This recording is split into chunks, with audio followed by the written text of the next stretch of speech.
Murder is to be more anonymous, less stressful for the murderers. The use of poison gas is taught at this training center in Oranienburg. One of the trainees here is Hans Stark. My brother came to Auschwitz and met Commandant Höss, who asked him what his profession was. And he said he was at school, at high school. And Höss said, "That's excellent. You can be in charge of admissions." So there was my brother, 17 years of age, head of the admissions section. By the age of 17, he is a master of life and death. The top SS men in Auschwitz were relatively young people who had risen quickly in the ranks because they were, in the eyes of their superior officers, good material. That meant they could make a career for themselves quickly. You mustn't forget that in those days, people thought the Reich would last for 1,000 years. Now, that's a long time, and it's a fine thing to be in a high position. A high position in a Reich that brings out the evil in people. Stark never showed any pity. On the contrary, he used to mock the people who pleaded for mercy on the ramp. He acted as if the whole thing were a schoolboy prank. How could an educated person be so brutal? During the summer of 1943, a film club organizes an outing to Dachau in Bavaria.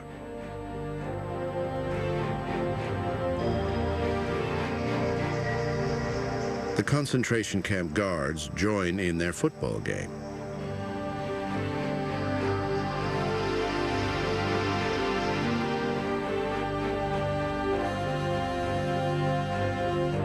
Do the visitors know what is going on nearby?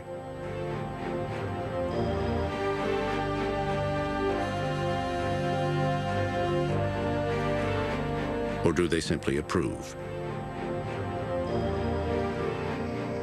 I can't blame every single person and say you all knew what was going on in Auschwitz and what was going on in Treblinka. But what went on here in the German Reich, everyone could see that.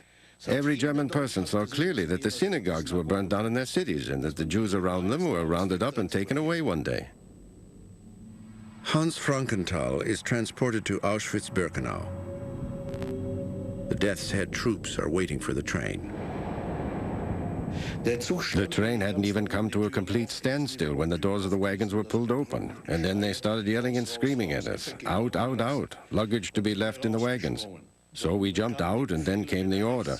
Men to the right, women with children to the left, women without children far left.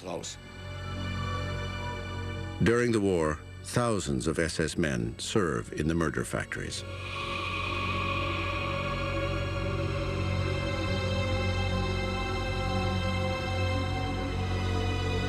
How could people who normally lived quite inconspicuous lives, who were not sadists, I mean, there were sadists in Auschwitz, but not many of them, how could they work in an atmosphere like that and be involved in mass murder on a daily basis? Dividing people into those of value and those of no value is the basis of madness.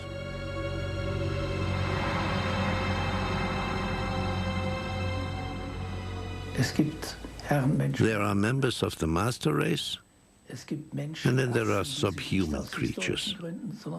People are divided into races not on the basis of history, but in the language used at the time on the basis of blood. People accepted these ideas. This ideology poisons people, corrupts them. You are a member of the master race. Great, you can benefit from it. You can be a Führer yourself, even if it is on a small scale. And this corruption works.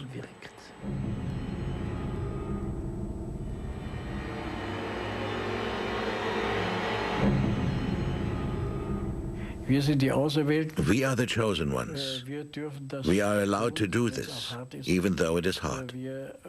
We are saving the German people from the hereditary enemy, the Jews. You see, that's how it is. Everyone was motivated by Himmler's speeches when he said, "You are doing the most difficult duty that a soldier can ever be asked to perform. The Jews are to be exterminated here, and the Jews are our misfortune. And you will all be able to say you were part of this, you endured, you were so brave that you did everything necessary." These men are rewarded for their cruelty.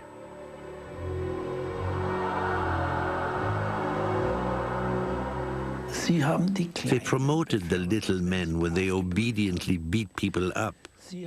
They gave them special leave when they did what was expected of them. That was the evil mechanism at work. A uniform turns normal men into killers.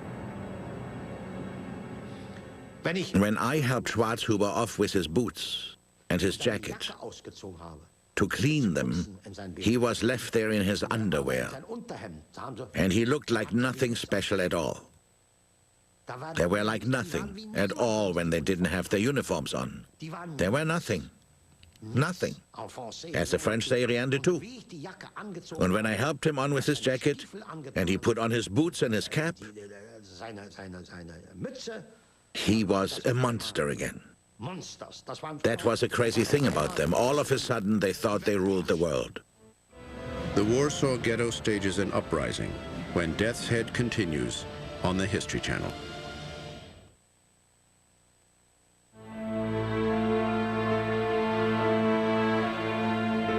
Spring 1943. The Warsaw Ghetto in Poland is to be cleared out. Thousands of people will be transported to death camps. Despite being virtually powerless, they want to send a message to the SS. They stage an uprising.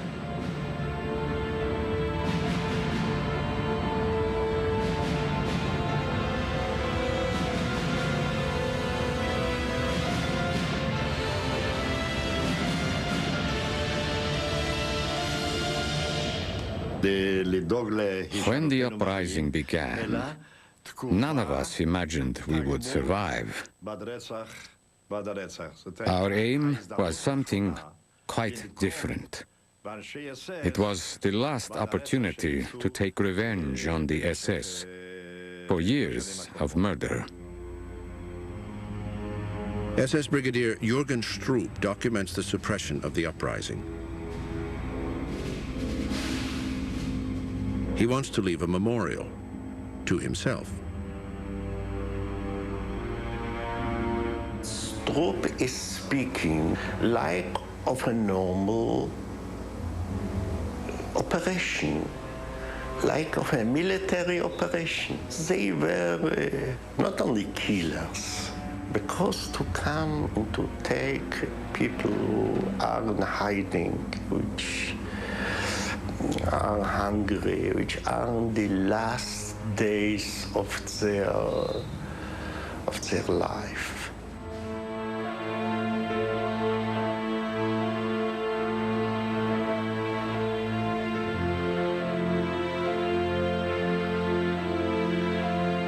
Stroop believes his actions are honorable. He was a person who always wanted to get on, to get promoted. Someone who would boast about every Jew who was deported or killed. Someone who liked to go on about how brave his men were and how perfectly he'd led them on missions. That was his way of furthering his career. His career began in Detmold in Westphalia. Stroop was a civil servant in the Land Registry Office before he joined the SS in 1933. He regarded the nearby memorial to an ancient victory of the Germanic tribes over the Romans as a symbol of the new age.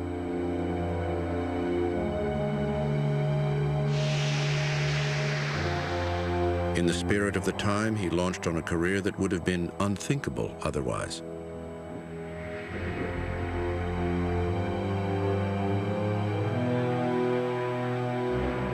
from civil servant to SS general.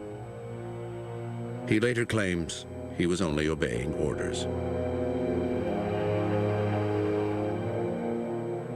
He said he was loyal in obeying the orders of his superior officers, and his ultimate superior was Adolf Hitler. Hitler demanded all those things from him, and he just obeyed orders. Orders and obedience. Even in Auschwitz, these are the catchwords. There is a system behind it all, and many people helped devise that system. People like Arthur Liebehenschel. 10 years after joining the SS, he is appointed commandant of Auschwitz in 1943. I knew he was working in Auschwitz, but he never said anything about it. I just thought he was working there, that's all. He had previously worked in Oranienburg in the shadow of the Sachsenhausen concentration camp. The Liebehenschels' children played just a stone's throw from the camp.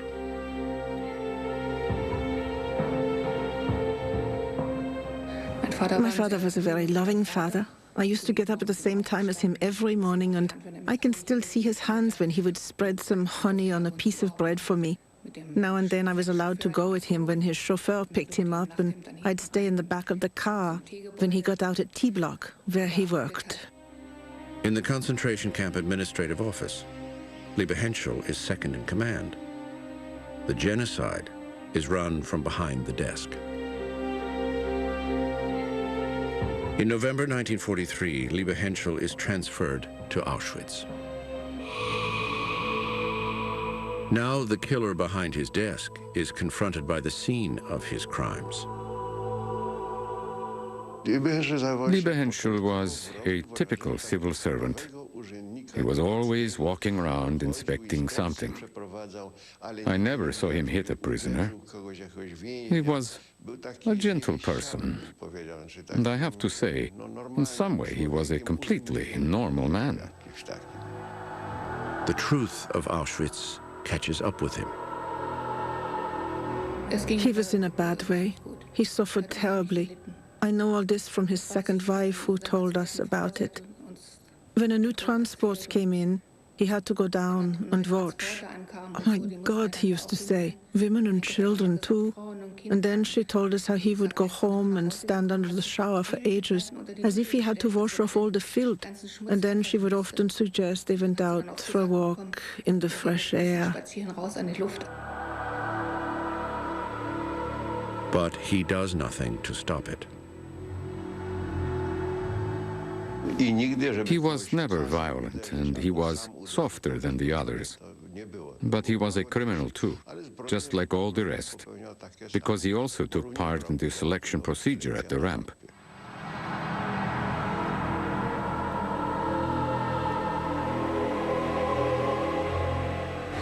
He was involved from the very start, which means he knew all along what was going on. I mean, he was just sitting behind the desk, yes, but then if I work in a situation like that, I must know what is happening. And there's no doubt at all that when he went to Auschwitz, he really saw what suffering was taking place. When Death's Head continues, the world learns the horrifying truth of the Nazi war crimes.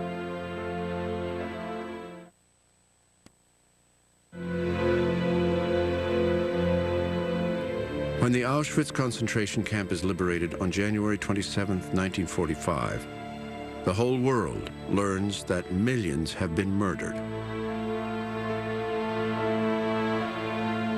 Most of the murderers have vanished, but the victims are there to bear witness.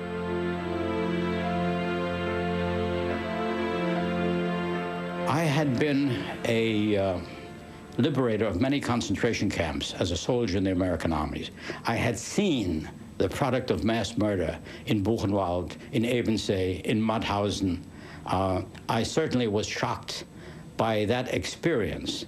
I was traumatized by that experience, which has not left me to this day. Pictures of the atrocities are seen all around the world.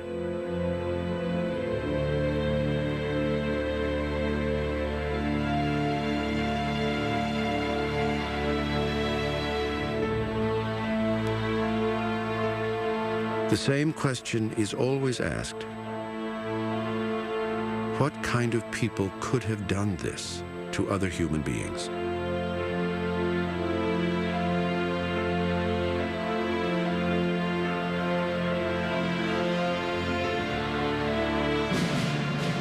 Dachau. The rage is directed against young guards who had been left to hold the fort. The most important characteristic that I looked for was men of education and intelligence. I didn't want to have as a defendant some poor soldier that was ordered to go out and commit some criminal act and didn't realize what he was doing. Now come the excuses.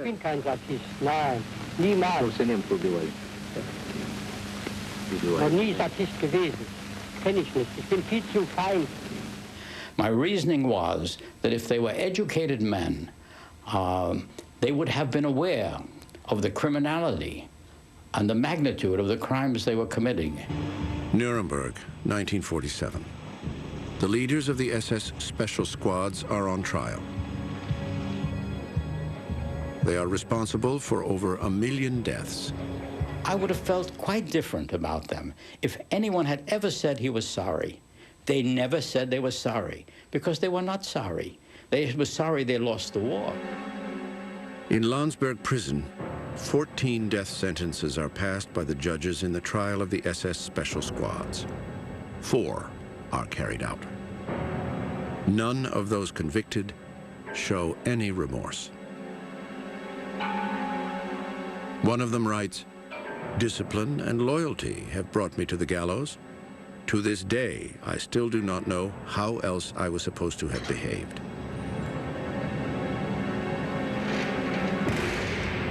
This was the tie which bound all of them. Opera singers, lawyers, economists, architects. Another thing they had in common, they were all prepared to commit mass murder for their ideals without any hesitation or any regret. In Dachau, where it all began, prisoners were tortured and murdered for 12 years. Now, senior SS men, their executioners, are imprisoned here, including Arthur Liebehenschel. When questioned, he maintains his innocence.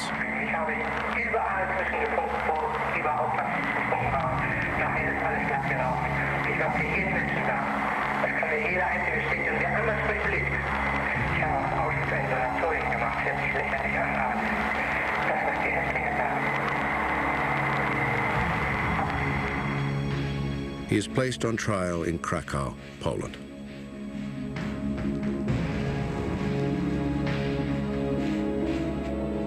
At the very end, I believe, he came to terms with it.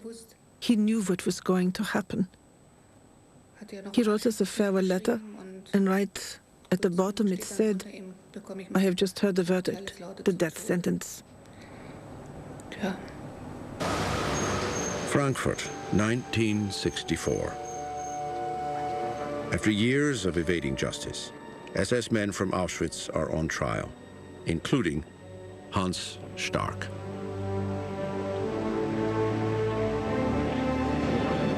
Die Sitzung und Verhandlung des Schwurgerichts am Landgericht in Frankfurt am Main ist eröffnet.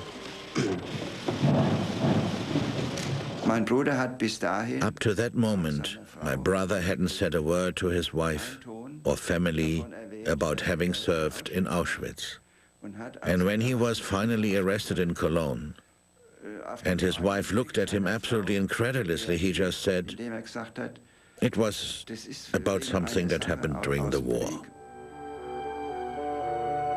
Something that happened during the war is single-handed murder in at least 44 cases. Hans Stark denies the charge. The thing I simply can't forgive is that he always refused to admit what actually happened,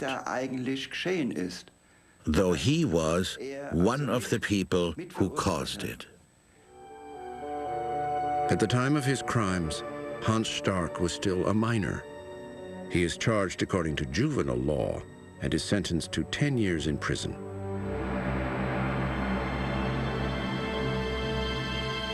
a child of his time. Führer, order us, we shall follow you, can lead to Auschwitz. The concept of a leader, a Führer, must never be accepted. Blind obedience to a leader can never be adopted as a defining identity.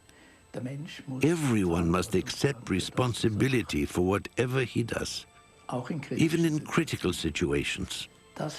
This is something that still applies today.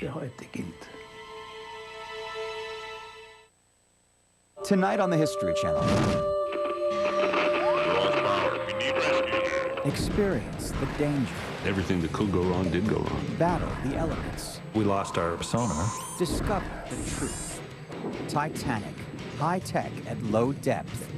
Tonight at 9 on the History Channel.